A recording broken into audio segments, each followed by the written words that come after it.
Hi friends, எல்லாரும் எப்படி இருக்கீங்க? நல்லா இருக்கீங்களா? நான் ரொம்ப நல்லா இருக்கிறேன்.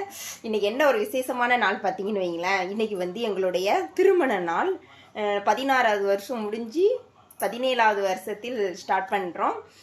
எங்களுக்கு உங்களுடைய ஆசீர்வாதம் தேவை. கமெண்ட் பாக்ஸில் எனக்கு வாழ்த்து சொல்லுங்கள்.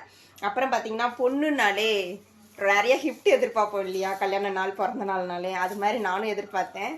ஆனால் வாங்கிட்டு வந்திருந்தாங்க. என்ன பார்த்தீங்களா? டொட்டோடை பூவு. பூனாலே எனக்கு பிடிக்கும். அதுலேயும் எனக்கு இந்த ஜாதி பூ, பிச்சி பூ சொல்லுவாங்க ஊரில், தூத்துக்குள்ள. எனக்கு இந்த பூ ரொம்ப பிடிக்கும். அதனால் எனக்கு வாங்கிட்டு வந்திருக்காங்க. ரொம்ப சந்தோஷம். சாரீ கூட எனக்கு வாங்கி கொடுத்துருக்காங்க. ஆனால் என்ன ஒன்றுனா, அந்த இதுக்கு ப்ளவுஸ்லாம் ஸ்டிச் பண்ண முடியலை. நான் இன்னொரு நாள் அந்த புடவை கட்டி இது பண்ணுறேன். நாங்கள் 2 பேர் சேர்ந்து உங்ககிட்ட விஷஸ் வாங்கியிருக்கணும். ஆனால் அவங்களுக்கு வந்து வேலைக்கு டைம் ஆயிடுச்சு, லீவு கிடைக்கல. அதனால் வேலைக்கு போயிருக்காங்க. ஓகே ஃப்ரெண்ட்ஸ், வாழ்த்து சொல்லுங்கள். பாய். டைம் ஆயிடுச்சு.